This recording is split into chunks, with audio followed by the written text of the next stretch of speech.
दोस्तों नमस्कार, मैं हूं नंदलाल शर्मा और आप देख रहे हैं नेशनल हेराल्ड नवजीवन और कौमी आवाज की साझा पेशकश। बिहार का चुनाव क्या निष्पक्ष होगा? ये सवाल बहुत जरूरी हो गया है क्योंकि नेता प्रतिपक्ष राहुल गांधी ने एक प्रेस कॉन्फ्रेंस की आज और उन्होंने बताया कि हरियाणा में किस तरह सरकार चोरी हुई। वहां पर वो दिखा रहे हैं कि 25 लाख फर्जी नाम जो है वोटर लिस्ट में है। उनमें एक ब्राजीलियन मॉडल है जिसकी आज सोशल मीडिया पर बहुत चर्चा है। उसका नाम 10 बूथों पर है, 22 बार है वोटर लिस्ट में नाम। बहुत सारे लोगों के नाम 223 बार हैं। एक घर में 100 लोग, 500 लोग हैं। और राहुल गांधी ने कहा कि ईसी और बीजेपी मिलकर काम कर रही है और उनकी कोशिश ये है कि कांग्रेस या फिर जो विपक्ष की सरकारें, जो पार्टियां हैं, वो सत्ता में ना आ पाए, ये सुनिश्चित किया जा रहा है। और फर्जी वोटरों के जरिए वोटर लिस्ट में स्पेस बना करके, जगह बना करके सेंट्रलाइज्ड तरीके से फर्जी नाम जोड़े जा रहे हैं। और ये कौन लोग हैं जो वोट कर रहे हैं? वो ये भी बता रहे हैं कि बीजेपी के जो उत्तर प्रदेश के एक सरपंच हैं, उनका नाम हरियाणा में था। इसी तरीके से बहुत सारे नाम हैं और वो गिना रहे हैं कि किस तरीके से। आप देखिए, कर्नाटक में अलंध, महाराष्ट्र और अब यहाँ पर तो पूरी तरीके से सिर्फ एक बूथ नहीं, एक विधानसभा नहीं, पूरा स्टेट किस तरीके से कैप्चर किया गया। चुनाव आयोग और बीजेपी की जो एक तरीके से मिली भगत है, जिसकी बात राहुल गांधी कर रहे हैं, उसके सबसे बड़ी बात कि राहुल गांधी ने यह भी बताया, जो ज्ञानेश कुमार दलील देते थे कि वो वोटर लिस्ट में मतदाता के मकान नंबर के सामने जीरो क्यों होता था, वो बता रहे हैं कि ये इसलिए होता है ताकि फर्जी वोटरों की पहचान न हो सके। हमारे साथ वरिष्ठ संपादकों का एक पैनल है, हरजिंदर सर हैं, जो हरियाणा को बहुत समझते हैं, उसकी राजनीति को, उत्तर भारत और पूरे देश की राजनीति को एक अलग तरीके से जो है आपको आज बताएंगे कि इसका क्या असर होने वाला है। उत्तम दा है हमारे साथ कोलकाता से, बंगाल और बिहार के साथ नॉर्थ ईस्ट और तमाम जो राजनीति है उसकी काफी उनको अनुभव है, समझते हैं उसको। तो मैं हरजिंदर सर आपसे शुरू करूंगा कि राहुल गांधी के इस प्रेस कॉन्फ्रेंस के बाद हरियाणा की राजनीति में क्या देख रहे हैं आप? क्या उथल पुथल मचेगी? क्या कांग्रेस और जो कांग्रेस के नेता हैं भूपेंद्र सिंह हुड्डा और राव नरेंद्र सिंह, क्या वो सड़कों पर उतरेंगे? क्योंकि नेता प्रतिपक्ष और प्रदेश अध्यक्ष का भी ऐलान हो गया है। कांग्रेस एक तरीके से अपना घर वहां ठीक कर चुकी है। तो नायब सिंह सैनी के लिए क्या मुसीबत बढ़ने वाली है? देखिए, एक तो ये है कि जो राहुल गांधी ने आज कहा है, उस पे पूरे देश को आश्चर्य हुआ होगा, पूरे देश को लगा होगा कि एक नई चीज आ गई। हरियाणा वालों को आश्चर्य नहीं हुआ होगा। हरियाणा के बहुत से लोग मानते थे कि कुछ घपला हुआ है। तो हरियाणा वालों के लिए तो यही है कि जो प्रत्यक्ष था, उसका प्रमाण आज राहुल गांधी ने दे दिया है, बस इतना ही है। मतलब जो बात हरियाणा के लोगों की आम धारणा थी, उसको उसका एक सबूत आज सामने पेश हो गया है। तो मुझे इसमें इतना ही दिखता है। देखिए, उत्तम दा को भी ध्यान होगा, मैंने हरियाणा की चुनाव की बहुत रिपोर्टिंग की थी और जहां जहां भी मैं गया था, मैं कन्विंस था कि कांग्रेस आ रही है, पूरी तरह से सत्ता में आ रही है। बाकी एग्जिट पोल जो थे वो राहुल गांधी ने आज अपने उसमें दिखाई दिए। बीजेपी के नेता ये कहते थे कि हमारी स्थिति बुरी है। वो स्वीकार करते थे आपसी बातचीत में। ठीक है कि कैमरे के सामने कोई नहीं बोलता या प्रेस से ऑफिशियली कोई नहीं बोलता, लेकिन वो इसको स्वीकार करते थे कि ऐसा है।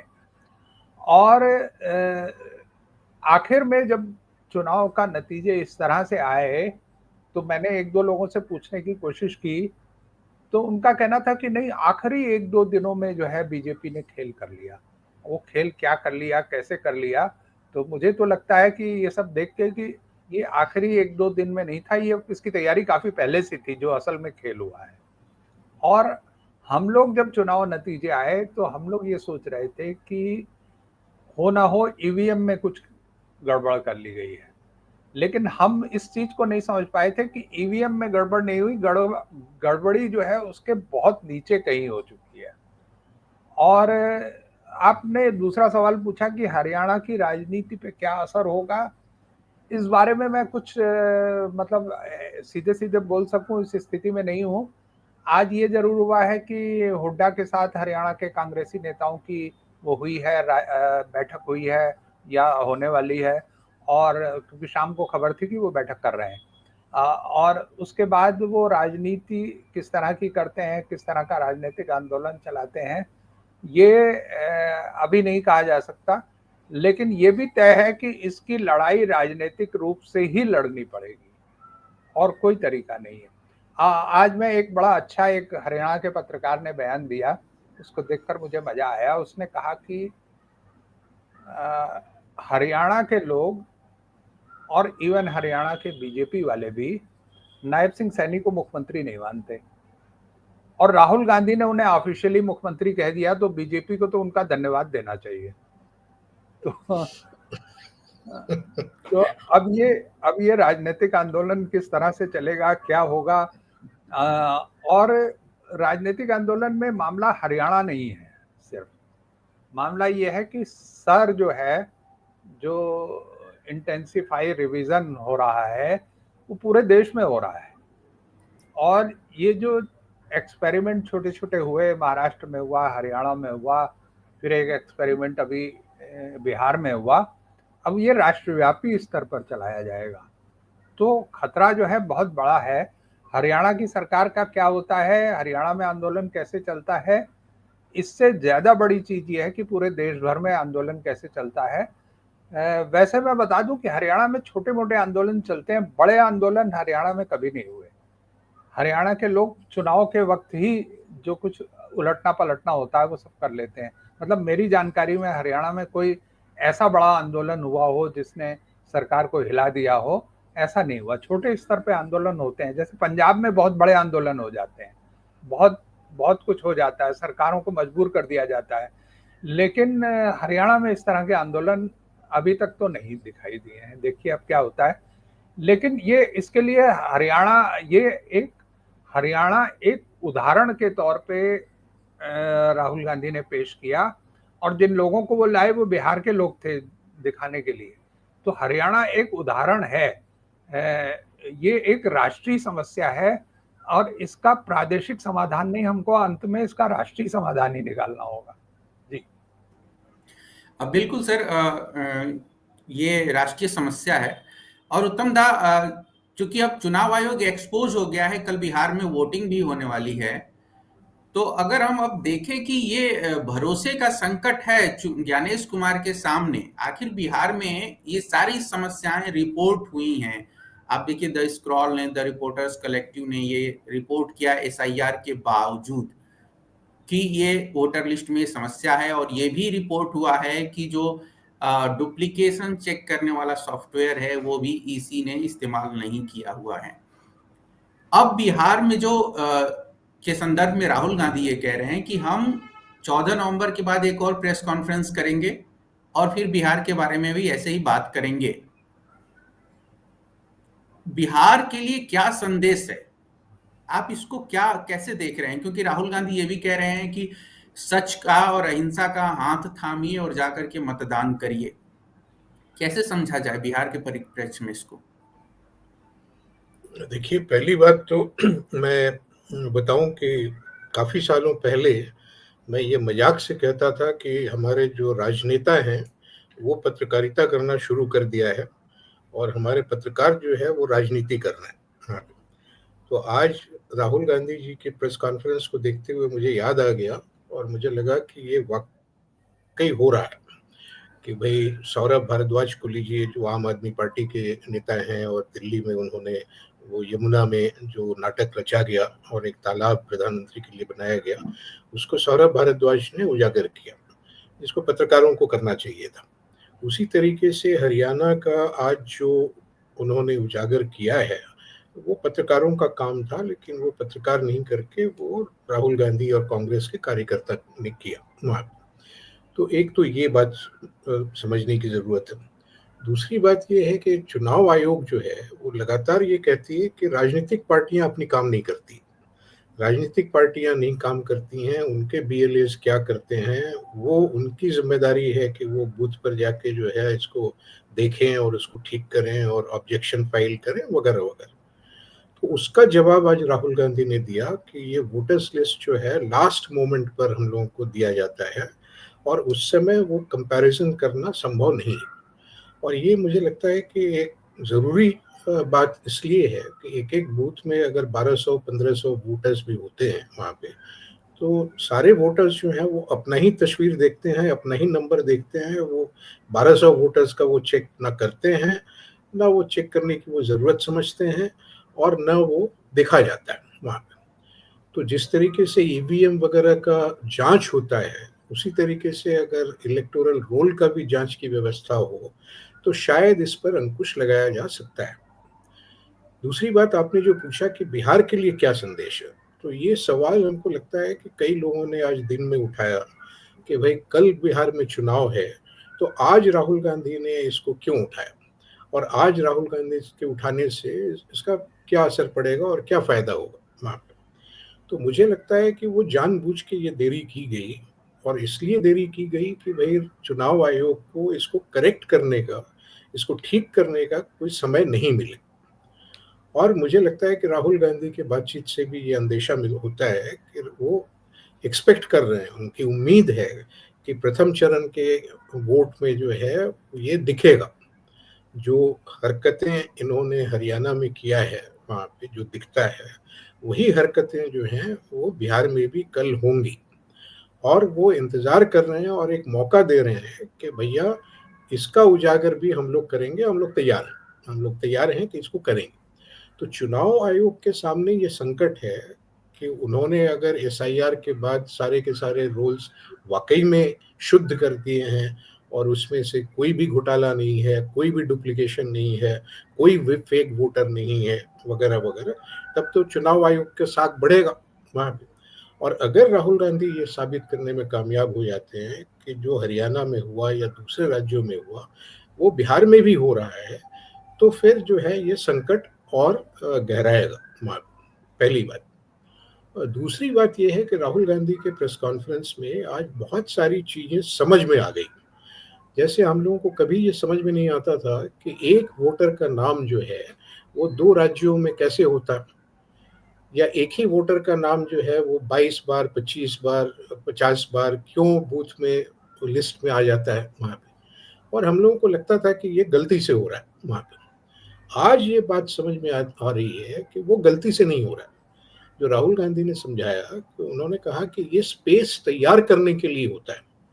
जिस सरपंच की बात आपने किया कि वो सरपंच उत्तर प्रदेश के हैं और उनका नाम जो है वो हरियाणा में भी रजिस्टर्ड है वोटर के तौर पर, वो दोनों जगह पे वोट दिया है कि नहीं दिया है इसका कोई सबूत नहीं, लेकिन उसके सबूत की जरूरत भी नहीं, क्योंकि वो अगर नहीं भी दे हरियाणा में जाकर वोट वहाँ पे, तो किसी न किसी पार्टी को और शक की गुंजाइश, शक की जो उंगली है वो तो भारतीय जनता पार्टी पर है कि उनको जी पता है कि ये फर्जी नाम है और इसमें कोई भी जाके वोट दे सकता है। जिस तरीके से वो ब्राजीलियन मॉडल का जो है वो नाम 22 बार आ रहा है वहाँ पे जी जी और जी। 2-2 बूथों पे आ रहा है। ये कोई जरूरी हाँ नहीं है कि वो आकर वोट दी हो वहाँ पे। उनका नाम जी स्वीटी हो या गीता हो या संगीता हो या मंजू हो, उससे कोई फर्क नहीं पड़ रहा है, लेकिन उनका नाम है, वो स्पेस तैयार कर दिया गया है कि उसमें कोई भी जाके वो मंजू अपना नाम बता के जो है वो वोट दे सकता है वहाँ पे और वोट दे देता है।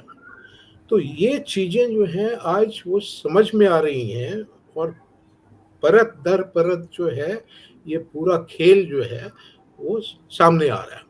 तो ये बिहार के लिए भी मुझे लगता है कि एक अच्छा संदेश है कि ये, जैसा हम लोगों ने पहले भी चर्चा की थी कि चुनाव की प्रक्रिया के बारे में हम लोग बात नहीं करते हैं और चुनाव आयोग की भूमिका पर भी हम लोग बात नहीं करते हैं और लोगों में जानकारियां भी नहीं है।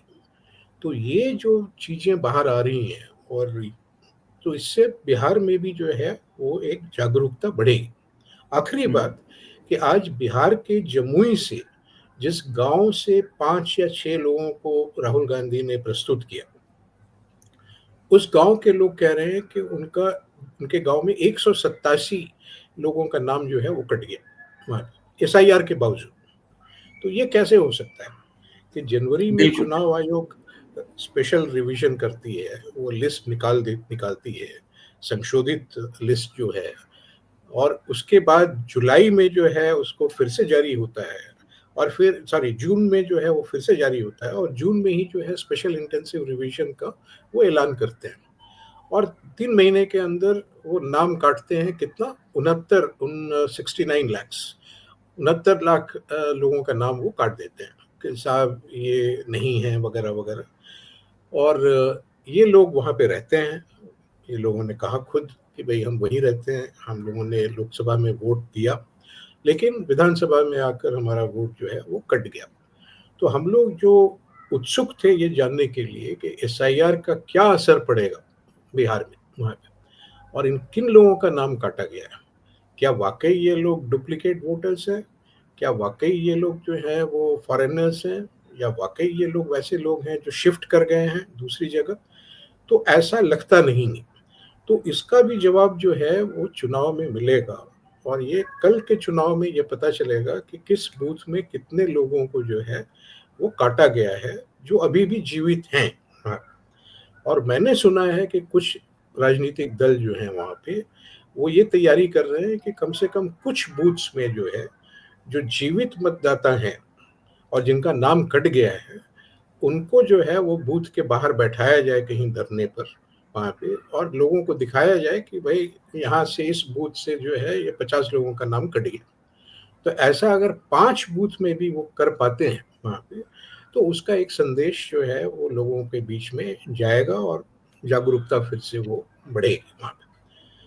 तो अभी तक तो इतना ही कहना है, और कल हम लोगों को देखना पड़ेगा कि भाई क्या होता है, कैसे मतदान किया जाता है, मतदान का प्रतिशत कितना होता है, क्योंकि बिहार में कम मतदान हुआ करता है। वो पिछले 4 चुनावों में सबसे ज़्यादा मतदान जो है वो 57% हुआ है, और वो 57% 2020 में हुआ है वहाँ पे। तो कल ये देखना है कि भाई ये प्रतिशत बढ़ती है, घटती है, वहाँ पे उसका क्या असर पड़ता है, महिलाएं जो हैं वो ज़्यादा निकलती हैं कि नहीं निकलती हैं, और माइग्रेशन का क्या असर जो है इस पर पड़ेगा वहाँ पे। तो 2020 के बनिस्बत इस बार जो है हम लोगों के पास जानकारियाँ भी ज़्यादा हैं, और बिहार में जो है प्रचार में विपक्ष जो है वो अपनी भूमिका को निभा रहे हैं और इन बातों को वो पहुंचा रहे हैं लोगों तक। तो इसलिए जमीन पर भी कुछ फर्क पड़ना चाहिए, ऐसा मुझे लगता है। ओके सर, बिल्कुल। हरजिंदर सर, हमने देखा महाराष्ट्र में जो पार्टियां हैं, उद्धव ठाकरे, कांग्रेस, राज ठाकरे भी और एनसीपी भी, ये लोग एसआईआर के पहले, वहां पर एसआईआर अभी नहीं हो रहा है, लेकिन वहां पर जो बीएमसी के चुनाव हैं, लोकल चुनाव हैं, उससे पहले कह रहे हैं कि वोटर लिस्ट ठीक करिए आप, और उसको लेकर के प्रदर्शन कर रहे थे वहां पर। और अब ये हरियाणा वाला मामला आ गया है। तो जो आपने कहा कि ये लड़ाई राजनीतिक तौर पर ही लड़ी जाएगी, तो क्या अब समय आ गया है कि सारी राजनीतिक पार्टियां, हम देख रहे हैं कि बंगाल में भी ममता बनर्जी रैली कर रही हैं, संबोधित कर रही हैं, लेकिन क्या ये लड़ाई अलग अलग लड़ी जाएगी या साथ आना पड़ेगा और कुछ और करना पड़ेगा बड़ा? मुझे लगता है बड़ा करना पड़ेगा, लेकिन राज्य के स्तर पर भी बहुत कुछ करना होगा। तो अब आप देखिए कि इससे जो क्षेत्रीय दल हैं उनके हित सबसे ज़्यादा हित प्रभावित होंगे सबसे ज़्यादा। और क्षेत्रीय दलों के पास उतनी क्षमता नहीं है कि वो जिस तरह से राहुल गांधी ने आंकड़े इकट्ठे किए और दिखा दिए, वो इस तरह की एनालिसिस कर पाए। और मैं आगे बात होगी तो मैं बताऊंगा कि ये कैसे लगातार कठिन होता जाएगा।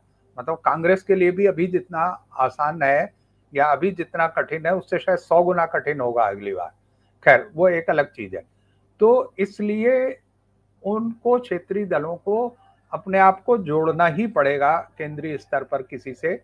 और अब देखिए कि मोटे तौर पर जब हितों की बात आती है तो सारे राजनीतिक दल आपस में जुड़ते हैं। इंडिया ब्लॉक इसीलिए बना था कि जब हित प्रभावित हो रहे थे, या जैसे वन नेशन वन इलेक्शन पर बहुत सारे राजनीतिक दल साथ हैं। इवन वो राजनीतिक दल जो एनडीए का हिस्सा है वो भी उसका विरोध कर रहे हैं। तो ये चीजें जब भी आती हैं तो क्षेत्रीय दलों में और जो राष्ट्रीय दल हैं, कांग्रेस जैसे या कम्युनिस्ट पार्टियां हैं, ये सब खड़े होंगे, ये तय है, और साथ में उनको आना पड़ेगा, इसमें कोई मुझे वो नहीं है। जी। उत्तम सर, राहुल गांधी लगातार जेन जी की बात कर रहे हैं और जिस तरीके से भाजपा को जेन जी से डर लगता है, क्या अब जनता पर भी जिम्मेदारी नहीं आ गई है कि वो इस लड़ाई को अपने हाथों में ले? क्योंकि जब बात होती है, प्रेस कॉन्फ्रेंस होती है, वहां पर जो पत्रकार पहुंचते हैं वो राहुल गांधी से यही कहते हैं, आप लोग कोर्ट क्यों नहीं जाते? और राहुल गांधी कह रहे हैं कि सुप्रीम कोर्ट भी देख रहा है, मैं कोई बंद कमरे में प्रेस कॉन्फ्रेंस थोड़े कर रहा हूं। तो सुप्रीम कोर्ट तो स्वतः संज्ञान लेने से रहा। एक नागरिक के तौर पर अब लोगों को क्या करना चाहिए? उनकी जिम्मेदारी क्या है? उनकी जिम्मेदारी है कि भाई और लोगों को जागरूक बनाएं, वो वोटरों से वो संपर्क करें, वो देखें कि भाई उस लिस्ट में कौन लोग हैं, कौन जेन्युइन वोटर्स हैं, कौन उस बूथ के आसपास रहते हैं, किनका नाम जो है उनको पहचान में नहीं आ रहा है, ऐसे कितने लोग हैं जो वहाँ के रहने वाले भी नहीं हैं वहाँ पे।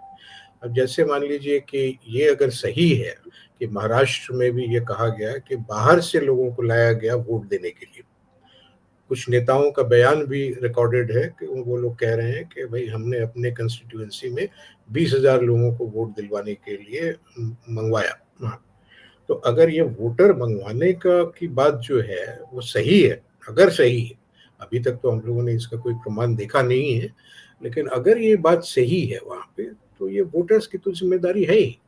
भाई गणतंत्र में या जनतंत्र में जन की जिम्मेदारी तो बनती है।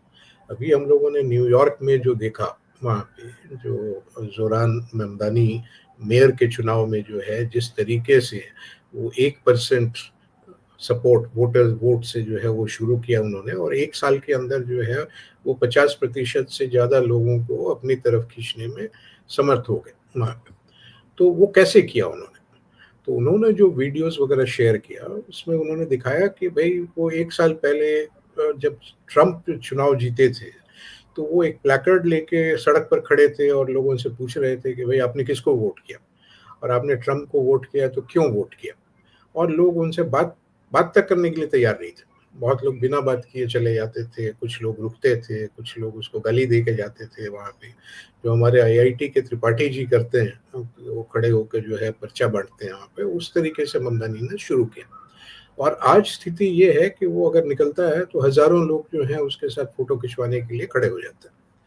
तो हमारे जो राजनीतिक कार्यकर्ता हैं वो किसी भी पार्टी के हों, और मुझे ताज्जुब इस बात की है कि ये जो समस्या की तरफ राहुल गांधी इशारा कर रहे हैं वहाँ पे, तो इससे बीजेपी भी प्रभावित हो सकती है, और बीजेपी को भी चाहिए इसमें आगे बढ़ के जो है वो अपना अपना छानबीन करे, अपना जो है वो टीम लगाए, और उनके पास सबसे ज़्यादा रिसोर्सेज है, सबसे ज़्यादा पैसे हैं, सबसे, और चूंकि वो ये नहीं कर रहे हैं, हाँ, बल्कि लगातार जो है वो चुनाव आयोग के पक्ष में खड़े हो रहे हैं और चुनाव आयोग को डिफेंड करने की कोशिश कर रहे हैं, तो उससे ये शक जो है वो पुख्ता होता जाता है कि भाई उनकी वाकई में कुछ मिली भगत वहाँ पे है।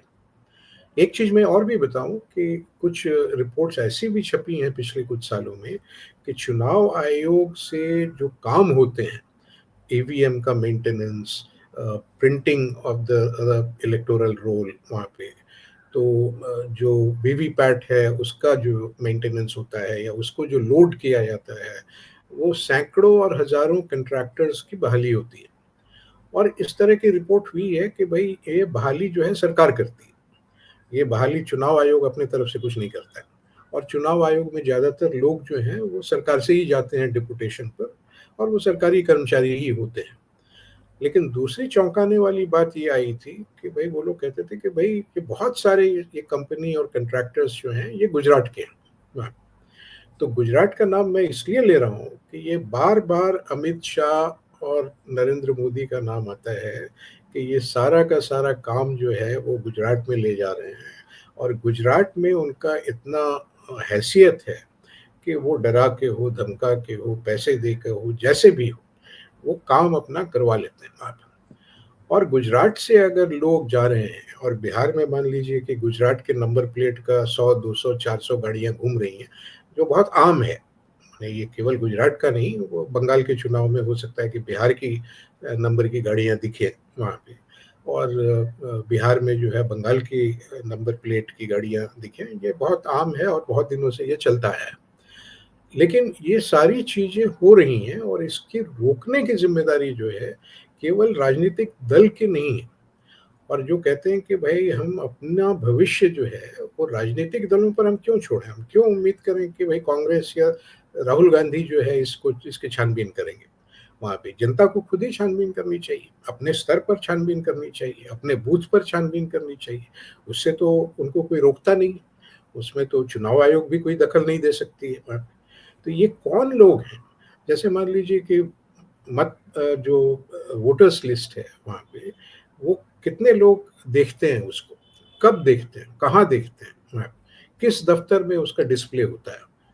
सबके पास ऑनलाइन सुविधा नहीं है, सब लोग अपना मोबाइल पर नहीं देख पाते हैं। बहुत सारे गांव के लोग हैं जो शायद इस्तेमाल करना भी नहीं जानते हैं, तो उनको कैसे पता चलेगा कि उनके गांव में 100 लोगों का नाम घटा या 100 लोगों का नाम ऐड कर दिया गया वहाँ पे, वो लोग कौन हैं, कहाँ से आए हैं वहाँ पे। तो इसलिए जनता की जिम्मेदारी तो सबसे बड़ी है, और जनतंत्र में जो है वो जनता ही जो है इस पर अंकुश लगा सकता है। और राहुल गांधी जो कहते हैं, मैं उससे सहमत हूँ कि भाई मैं बस उजागर कर सकता हूँ, मैं आपको दिखा सकता हूँ, उसके बाद जिम्मेदारी आपकी है। वो जेन जी की जो बात आप कर रहे थे वहाँ पे, क्योंकि इंडिया में जो है उसका पॉपुलेशन सबसे ज़्यादा है यंग लोगों का वहाँ पे, तो 18 से ऊपर और 40 से नीचे या 45 से नीचे के लोग जो हैं वो बहुसंख्यक हैं वहाँ पे। जी जी तो जी बिल्कुल। उनको जो है ये जिम्मेदारी समझनी पड़ेगी और उनको देखना पड़ेगा कि भाई आगे वो जनतंत्र में रहना चाहते हैं, जनतंत्र को सफल होना देखना चाहते हैं, और अगर वो देखना चाहते हैं और चुनाव की प्रक्रिया में संशोधन चाहते हैं, ये इलेक्टोरल प्रोसेस जो है वो शुद्ध हो, वो चाहते हैं, तो फिर उनकी अपनी जिम्मेदारियों को भी निभाना पड़ेगा। हरजिंदर सर, चूंकि हम लोग डिबेट के आखिर में हैं तो एक एक मिनट बात करेंगे आप दोनों लोगों से। राहुल गांधी ने अपनी प्रेस कॉन्फ्रेंस के आखिर में कहा कि पहले गांधी जी को मारा गया और अब उनकी जो विजन है, जो उनके आइडियाज हैं, उसको डिस्ट्रॉय किया जा रहा है। और जाहिर है वो बात संविधान की कर रहे हैं। इस तरीके से जो इलेक्शन दर इलेक्शन हम चीजें देख रहे हैं, लोगों के वोट की वैल्यू को जो है जीरो कर देना, उसका कोई मतलब न रहने जाना, ये संविधान पर सीधा हमला है। और अब जो लड़ाई है 2024 के चुनाव के बाद अगर हम देखें तो इन्हीं चुनावों को जीत करके बीजेपी ने उस मोमेंटम को एक तरीके से रोका था जो इंडिया गठबंधन के पक्ष में बन रहा था। आपको लगता है कि एसआईआर जो है एक ऐसा फिर से मौका आ रहा है जब जनता को लड़ाई अपने हाथ में लेना पड़ेगा, लेकिन राजनीतिक पार्टियों को बड़ा दिल दिखाना पड़ेगा? बड़ा दिल दिखाने का क्या मतलब होता है मुझे मालूम नहीं है राजनीति में, वो भी खासकर जी व्यक्ति के रूप में तो बड़ा दिल बहुत लोग दिखा देते हैं, राजनीतिक रूप से बड़ा दिल दिखाने का क्या मतलब है मुझे ठीक से मालूम नहीं है।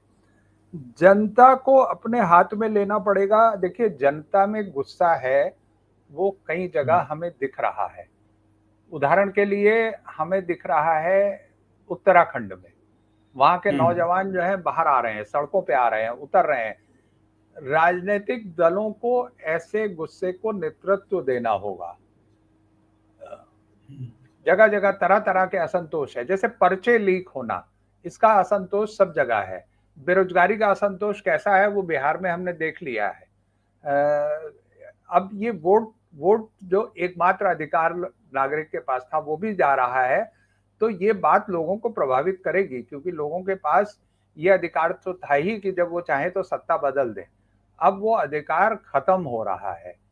और सबसे बड़ी बात यह है कि हमने इस दौरान एक क्या कहें, क्रोनी इलेक्शन कमीशन बना दिया है, जिसका जिस तरह से चाहे इस्तेमाल किया जा सके, जिस तरह से चाहे उसका बाजा बजा लें, वो तरीका अपना लिया गया है, वो कर लिया गया है। बाकी संस्थाओं का भी यही किया जा रहा है। हम लोग जब यंग थे और पत्रकारिता शुरू किया करते थे तो एक बड़ी वो खास चीज होती थी, कहा जाता था कि जितनी भी संस्थाएं हैं वो डिटेरिएट कर रही हैं। वो बात कुछ हद तक सही थी, लेकिन अब समस्या वो नहीं है।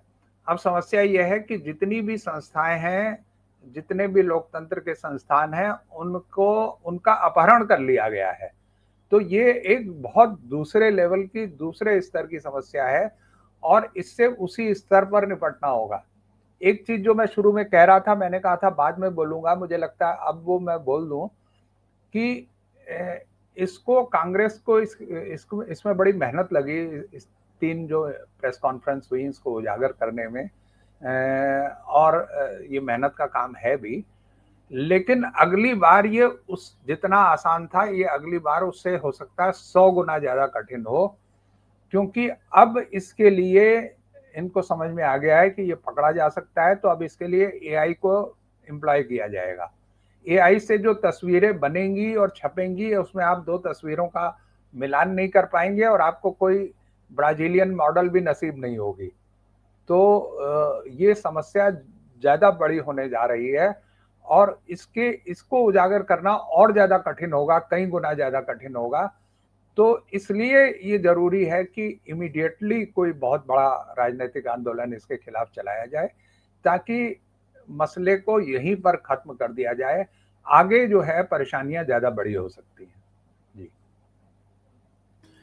उत्तम, था क्या ऐसा भी है कि राजनीतिक पार्टियों के लिए 5 साल मतलब इंतजार करना मुश्किल होता है, और फिर वो अगर किसी चुनाव का बहिष्कार कर दें तो उनके लिए ये हो जाता है कि 5 साल और वेट करिए। ये समस्या जैसे बिहार में हमने देखा है कि यात्रा निकली, आंदोलन हुआ, लेकिन इंडिया गठबंधन चुनाव लड़ा और चुनाव आयोग से कोई सहयोग नहीं है। आप संवैधानिक संस्थाओं से कोई सहयोग नहीं है इनको, लेकिन चुनाव आप लड़ रहे हैं, आप खुलासा कर रहे हैं, बता रहे हैं कि वोट चोरी हो रही है, लेकिन आगे क्या होगा इस पर कोई बात नहीं है, किसी के पास कोई विकल्प नहीं दिख रहा है, कोई ऑप्शन नहीं दिख रहा है। एक अंधेरी गली में देश घुस गया है और उसके बाहर कोई रोशनी नहीं दिखाई दे रही है। देखिए, ये हमेशा से हमारे मुल्क में ये होता रहा है कि आम जनता जो है वो दिलचस्पी नहीं लेती है, उनको जानकारियां भी कम होती हैं। वो पार्लियामेंट में क्या हो रहा है, कानून क्या है, चुनाव आयोग में कमिश्नर्स के अपॉइंटमेंट के किस तरीके से कानून बदले जा रहे हैं, सीसीटीवी फुटेज क्यों नहीं दिया जाता है। आज राहुल गांधी ने कहा कि फॉर्म 6 एंड फॉर्म 7 का एक्सेस जो है हम लोगों के लिए बंद कर दिया है चुनाव आयोग ने। तो हरजिंदर जी जो कह रहे हैं वो सही कह रहे हैं कि जैसे जैसे ये उजागर हो रहा है वैसे वैसे चुनाव आयोग जो है वो प्रिकॉशंस ले रही हैं कि वही जाके मैंने पकड़ा नहीं जाए, पकड़े नहीं जाए। तो ये तो होगा, लेकिन राजनीति केवल चुनाव का खेल नहीं है। राजनीति जो है वो जनता के लिए राजनीति की जाती है, और जनता के लिए अगर राजनीति करनी है तो राजनीतिक पार्टियां जो हैं या राजनीतिक कार्यकर्ता हैं उन्हें 5 साल या चुनाव के बाद भी काम करना पड़ेगा।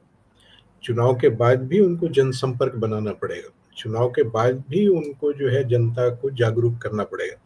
जो वामपंथी पार्टियां जो हैं वो लगातार करती थी, कम से कम किसी ज़माने में वामपंथी पार्टियां जो हैं वो क्लास लगाती थी, वो वॉलपेपर निकालती थी, वो रोज़ जो है अपना वॉलपेपर 8 पेज का जो है जाके दीवार में साट देती थी, ताकि गरीब जनता जो है वो खरीदने की ज़रूरत नहीं पड़े, वो अपना अखबार जो है वो सूचना उनको मिल जाए वहाँ पे। और गरीब लोग जो है बंगाल में मैंने देखा है कि वो चाय बेचते हुए या खोमचा वाला जो है वो भी वो जाके पढ़ रहा है वहाँ पे। तो वो जानकारियाँ, वो लेवल जो है वो बढ़ती है।